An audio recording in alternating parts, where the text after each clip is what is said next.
Okay, so let's start this session. So welcome everyone to our second session of Tirthankar Charitra, or the life stories of 24 Tirthankar Parmatma. So let's start with the Naukar mantra.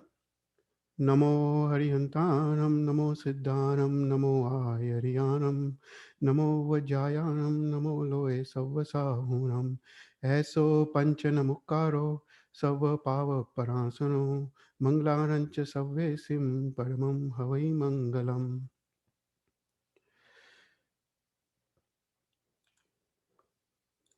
So let's start with our second class of Tirthankar Charitra.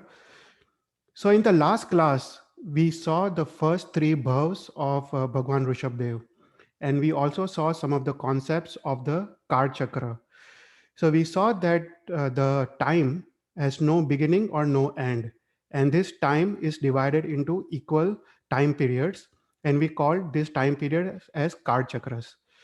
So each card chakra we saw is 20 Kodakori Sagarupam, and each of this card chakra is further divided into two equal halves, and each half is known as Utsarpini and Avsarpini, and each of this Utsarpini and Avsarpini is 10 Kodakori Sagarupams.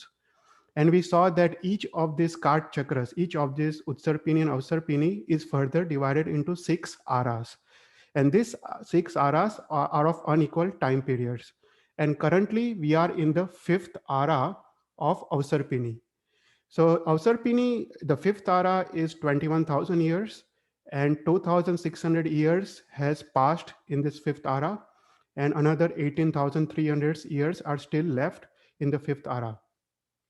So in the fifth ara, with the end of fifth ara, our Jain dharma, our Shraman dharma will come to an end, and it will be eliminated or destroyed, and the sixth ara of Dukkham will begin. And the sixth ara is also another 21,000 years. And after the end of sixth ara, it will be the end of Avsarpini, and the other half of the card chakra, that is Utsarpini, will begin, and it will again begin with the sixth ara. So sixth ara will be repeating twice. It will be 21,000 years plus another 21,000 years. So we saw in the last class that each of these Utsarpini and Avsarpini has 63 Mahapurush, also known as Shalaka Purush, that are born in each of Utsarpini and each Avsarpini. And our Shastra, that is called Trishashti Shalaka Purush Charitra, describes the life stories of all these 63 Mahapurush. And this Shastra is written by Kalikal Sarvagnya Hemchandracharya in the 12th century. This Shastra, Trisashti Salaka Purush Charitra, is a poetic Shastra. It is a Kavya, and it is considered as one of the greatest creations of Kalikal Sarvagnya Hemchandracharya. So we saw in our last class that these 63 Mahapurush are 24 are Tirthankars, there are 12 Chakravartis, 9 Vasudevs, 9 Prativasudevs, and 9 Bardevs. And we were seeing the life story of the 24 Tirthankars, and we are seeing the life story of the first Tirthankar Paramatma, that is Rishabdev. So in this class, I would like to talk about the Jain geography, or what we call as a structure of our universe. So the structure of the Chaud Rajlok, the 14 Rajlok is basically called our universe, is described in a great details in various agams and various upangs. So there is an agam called Surya Pragnapti, Chandra Pragnapti, and Jambudweep Pragnapti. So Surya Pragnapti and Chandra Pragnapti, they give all the calculations, the astronomical calculations as well as astrological calculations, with sun and moon as a reference, and they calculate the relative motions and positions of all the planets. The Jambudweep Pragnapti gives the geography of the Adidweep or the Jambudweep, and it also gives the life stories of Rishabdev Bhagwan and Bharat Chakravarti. There are various other sastras that describes the structure of the Jain universe. These are Triloksar, Loksar, Trilok Pragnapti, Tatvat Sutra, Kshetra Samaj, Bruhat Sangrani. There are lots of sastras. I have named only few. So these are some of the agams, upangs, and sastras that are currently available in our Jain Sastra that describes the Jain geography. So in this class, let's see the structure of the Chaud Rajlok. And in this class, we'll talk about the structure of the Urdhva. So the Chaud Rajlok is divided into three sections. Okay. So the topmost, so Chaud Rajlok has three sections. The topmost section is called Urdhva. The Urdhva is where there is Siddhasila and all the Devloks. Then the central part is the Madhyalok. The Madhyalok is where we live. It's where all the Tiryanch Jews and all the Manusha Jews, they live. The Madhyalok is very important because all the 63 Salaka Purush, they are all born in the Madhyalok. And then the last part is Adholok. Adholok is where there is the all the seven Naraks. So the height of the whole universe or the whole Loka caste is 14 Rajus. The height of Urdhvalok is 7 Rajus. The height of Adholok is also 7 Rajus. And height of Madhyalok is 1800 yojans. It's 900 yojans above the surface and 900 yojans below the surface. And the name of the surface in the Shastra, it's called Swayam Bhutal Bhumi. So the whole from the top to bottom, the complete height is Chaud Rajju. We will see what is one Rajju.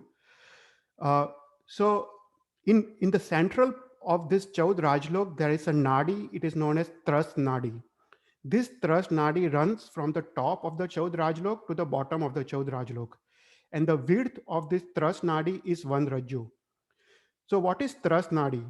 Thrust Nadi is where all the thrust jeeves can exist. So outside the thrust Nadi, the thrust jeev cannot exist. So thrust jeeves are all the mobile jeeves, the jeeves who can make motion according to their own will. So all the Beindriya, Tendriya, Chaurindriya, and Panchindriya jeeves are known as thrust jeeves. So all these jeeves can only exist in the thrust Nadi. They cannot exist outside the thrust Nadi. So outside the thrust nadi, it's all sthavar, ekindriya jeeves and the jeeves of nigod.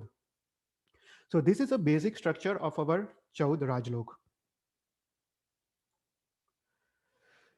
So here is a picture of the Chaud Rajlok given in our Agam known as Surya Pragnapti. So the picture of the shape of the Chaud Rajlok is like a man. It's standing with the legs stretched with the hands on the waist. And this is known as Lok Purush in our Shastra. So the forehead of this man is where there is Siddhasila, where there is all the Jew who are going to moksha. It represents the forehead of the man. Then the head, the neck, and the chest of the man, it represents all the Devloks, that is Urdhvalok. The legs of the man, they represent all the seven Narkavash. And the central part is the Madhyalok. The Madhyalok is the smallest part and it is shape of a disc. So Madhyalok is very, very important for us because this is the place from where you can go to moksha. So you can only go to moksha from Madhyalok. You cannot go to moksha from Devlok and you cannot go to moksha from Narak. You have to be born in the Madhyalok in order to go to moksha. So all the 63 Salaka Purush, they are all born in this Madhyalok.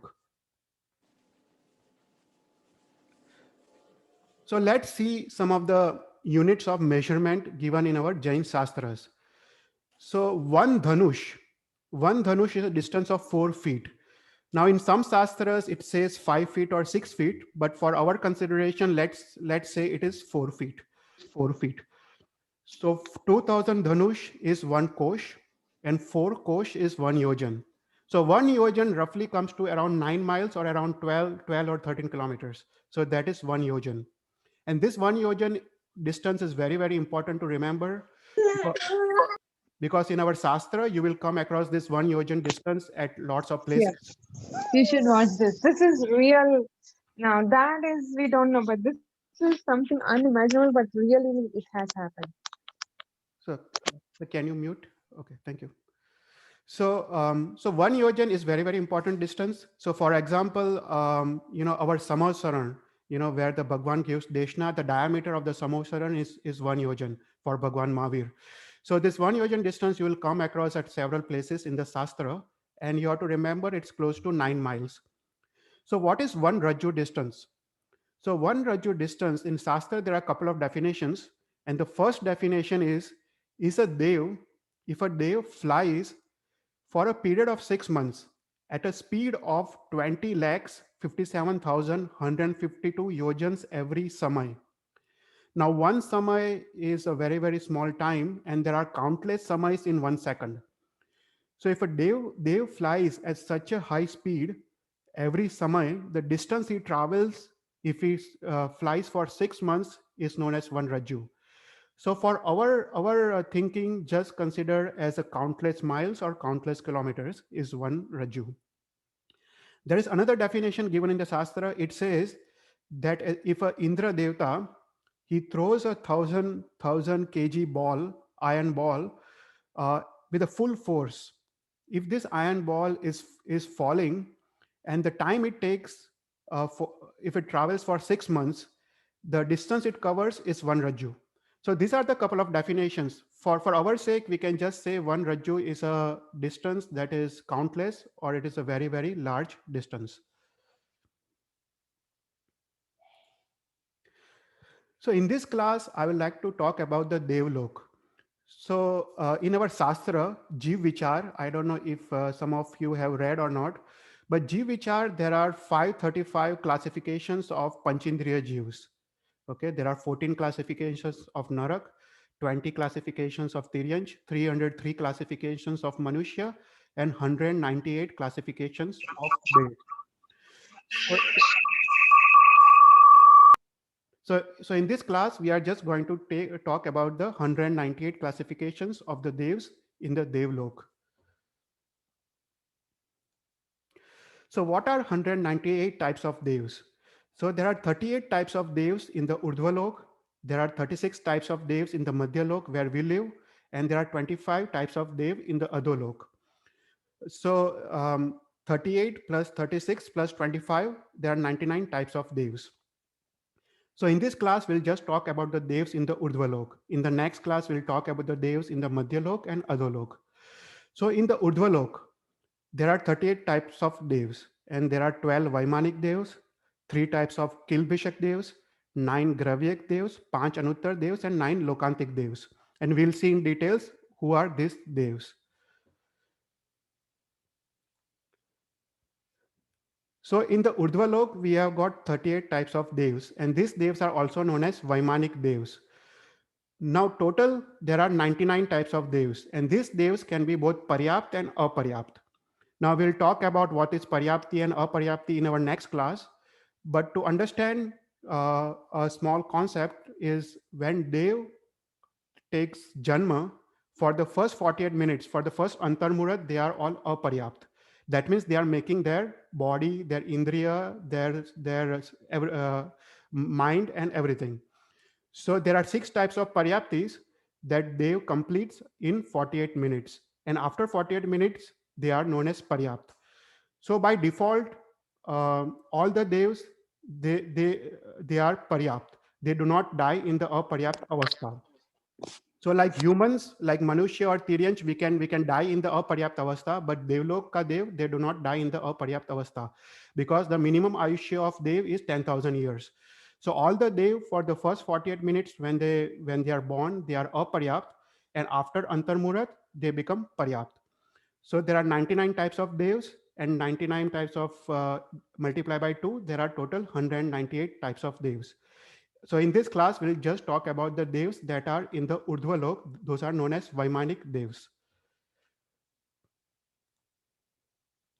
So Vaimanic devs, they are further classified into 2 types. There are 24 types of devs. They are known as Kalpopanna devs, and 14 types of devs. They are known as Kalpatit devs. So let's see what are Kalpopanna devs and what are Kalpatit devs. So let's see the Urdhva Lok. The Urdhvalok consists of 4 things.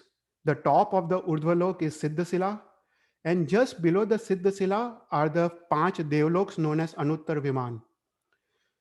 And below the 5 Anuttar Viman, there are 9 Gravyaks, Devloks, and below the 9 Gravyak Devloks, there are 12 Vaimanic Devloks. So these are the 4 things that are in the Urdhvalok. So top is Siddhasila, below Siddhasila is 5 Anuttar Viman, below 5 Anuttar Viman is 9 Gravyaks, and below 9 Gravyaks is 12 Vaimanic Devloks. So first let's see the Siddhasila. So Siddhasila is in the shape of a disc. So and the diameter of the Siddhasila is 45 lakh yojans. So diameter of the Siddhasila is 45 lakh yojans, and the thickness of the Siddhasila at the central part is 8 yojans. And this thickness, it keeps on decreasing and it becomes extremely thin, less than an angul at the periphery. Now this Siddhasila is 12 yojans above the Sarva Siddha Viman, that are the Panch Anuttar Viman. So Siddhasila is located 12 yojans above the Sarva Siddha Viman. Now above the Siddhasila, there are three layers of air that are known as Vat Valay. So the first layer of air is extremely thick. It is 4000 Dhanusya. The second layer of air is 2000 Dhanusya. And the third layer of air is 1575 Dhanusya thick. And the density of air goes on decreasing with the each Vat Valay. So maximum height of the Siddha Parmeshti, it is also known as Avghana in the Shastra, it is 525 Dhanush. And the minimum height of the Siddha Paramatma is 3.5 feet or 3.5 hands. So whenever an Atma goes to moksha, they are in the topmost valai of the Siddhasila or topmost air layer, that is 1575 Dhanusha thick. So they reside on the topmost air valai or the Vat valai, touching the Agra Bhag or the topmost Bhag of the Lokakas. So that's where all the Siddha Parmeshti are located. So below the Siddhasila, there are Panch Anuttar Viman, five Anuttar Vimans. These are Vijay, Vijayant, Jayant, Aparajit, and Sarva Siddha Viman. Now these five Vimans, they are independent Vimans, and only Bhavya Jeev can go to this Viman, and that too only Jeevs who have achieved Samyak Darshan, that is the fourth Gunasthanak, can go to this Viman. So all the Atma who are going to this Viman, they achieve moksha, the next bhav. So Bhagwan Rishabdev, just before becoming Tirthankar, he was in the Sarvasiddha Viman. So this is their second last bhav, and after this bhav, all the Atma in this Viman, they achieve moksha. So you have to be a Bhavya Jeev and a Samyak Drashti Jeev to go to this Viman. So currently from the fifth ara, we are unable to go to this Panch Anuttar Viman. We can only go to the Char Vaimanik Devloks.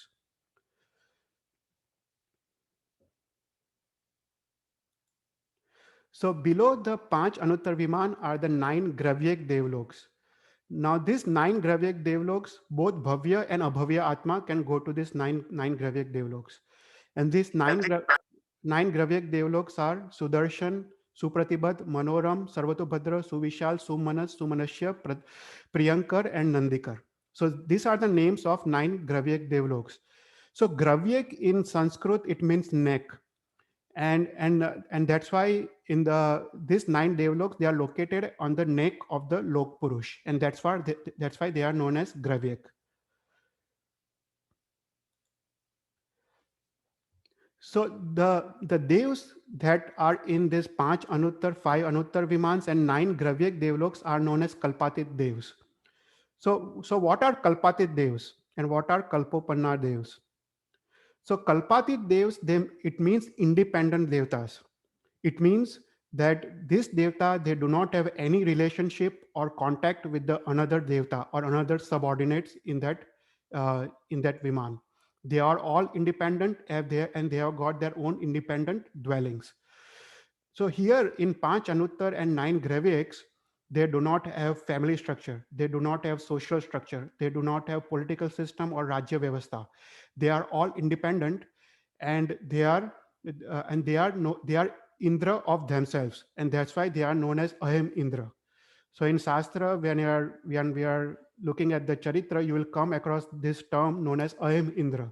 Aham Indra means they are Indra of themselves, and these 14 types of devtas are known as Kalpatit devtas.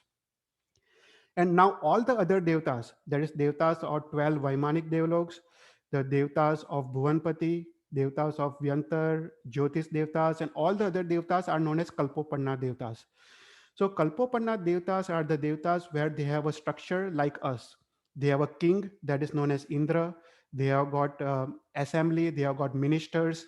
Those are known as shamanic devtas. And then they have got Atma Rakshak devtas. They have got devtas that take care of the cities, lokpals, and various others. So they have got the political structure, they have got Rajya Vyavastha, they have got family structure, and they have got social structure.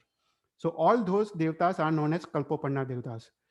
So the Panch Anuttar and 9 Graviks, they are all Kalpatit devtas, they are independent devtas. And below that, that are all the devtas are Kalpopanna devtas. So Kalpopanna devtas are 24 types. There are 12 types of devtas of the Vaimanik Devlok, 9 types of devtas known as Lokantik devtas, and 3 types of devtas known as Kilbishak devtas. Now we will see what are these 24 types of devs. So just below the 9 Gravyak, there are 12 Vaimanik Devloks. These 12 Vaimanik Devloks are Sudharma, Ishan, Sanat Kumar, Mahendra, Brahmalok, Lantak, Mahasukra, Sahasrar, Anat, Pranat, Aran, and Achutya. So these are the names of 12 Vaimanik Devloks.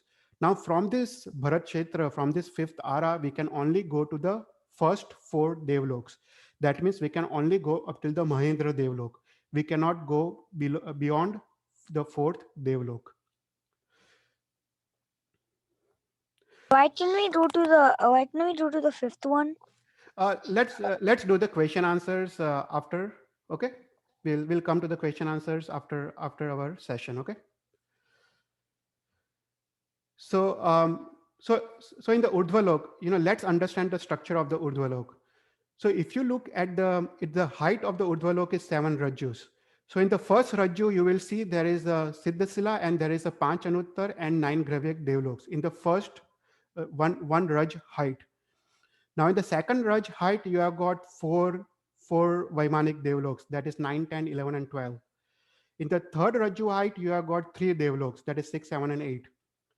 Now in the fourth Rajju, you have got a dwellings for Kilbishak Devtas, and then you have got the fifth Vaimanik Devloks, and then you have also got a dwellings for 9 Lokantik Devtas. Now we will come across what are Kilbishak Devtas, what are Lokantik Devtas shortly. In the fifth Rajju, there are 2 Devloks, 3 and 4. And the sixth Rajju, there are again 2 Devloks, Devlok 1 and Devlok 2.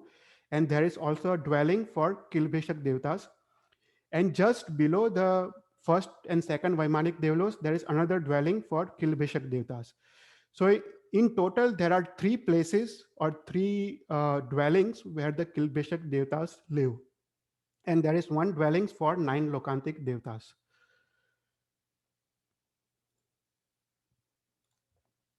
Okay, so let's see what are Lokantik Devtas and what are Kilbishak Devtas.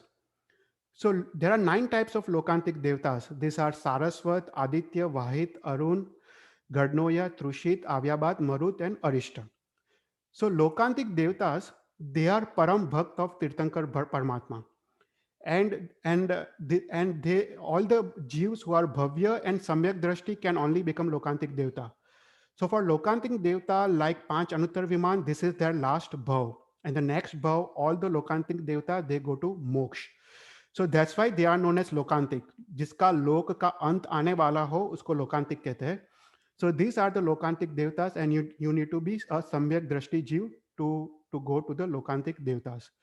Now these Lokantik Devtas, they are Param Bhakt and they love the Tirthankar Paramatma. So that means they help the Tirthankar Paramatma with the Varshidan.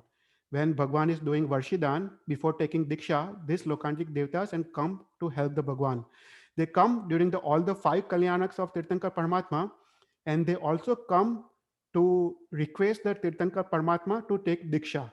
So using their Avdignan, they see the time is right for Tirthankar Paramatma to take Diksha. So they come and request the Tirthankar Paramatma to take Diksha. So this is a karya of the Lokantik Devtas. Now, other types of devtas are Kilbishak devtas. Now, Kilbishak devtas, there are three places where they live. As we saw, there is a place below the 6th Devlok, there is a place above 1st and 2nd Devlok, and there's a place just above Madhyalok, Yeah. just below 1st and 2nd Devlok. So these are the 3 places where there are Kilbishak devtas. Now, Kilbishak devsha, they are servants. They do all the menial work. They help all the Vaimanic Devloks. So they do scavenging work, or they work as a servants for all the other devtas. So these are Kilbeshak devtas. So there are 9 types of Lokantik devtas and 3 types of Kilbeshak devtas. Okay, so this is some general information on the devtas of the Vaimanik and the Urdhvalok. Now let's see the height of the devtas. So devtas are relatively small height. The maximum height of all the devtas is 7 feet. So height of Bhuvanpati, Vyantar, Jyotish, and the first and second devlok is 7 feet, and this height goes on decreasing. The height of, say, 9 gravyaks is just 2 feet, and the height of the Panch Anuttar is just 1 feet. So height goes on decreasing as you go up in the towards the moksha. So let's see the ayushya of the devtas. The minimum ayushya of all devtas can be 10,000 years. So that means all the devtas are paryapt. They complete all the paryaptis. So for the Vaimanik devloks, the minimum ayushya is 1 palyopam, and the maximum ayushya is 33 sagaropams. So for the Panch Anuttar Viman, the maximum Ayushya, they have mostly have Ayushya of 33 Sagaropams. For the 9 Gravyaks, they have Ayushya of 27 Sagaropams, and this Ayushya goes on decreasing. And the Ayushya of the first Devlok is 2 Sagaropam. Again, this is a maximum Ayushya. The minimum Ayushya is 1 Palyopam. So they can acquire any Ayushya between 1 Palyopam and 33 Sagaropams. Okay, so this is the general information on the devtas. Just to revise or reiterate, the devtas are of 2 types. There is Kalpatit devtas and Kalpopanna devtas. The devtas that are independent in the Panch Anuttar and 9 Gravyaks are known as Kalpatit devtas, and all other devtas are known as Kalpopanna devtas. And we saw various types of devtas in the Vaimanik Devlok, and total there are 99 types of devtas, and 99 are paryapt, 99 are aparyapt, and total 198 types of devtas. So this is something I wanted to cover this session, so you can understand the Tirthankar Charitra in much better way.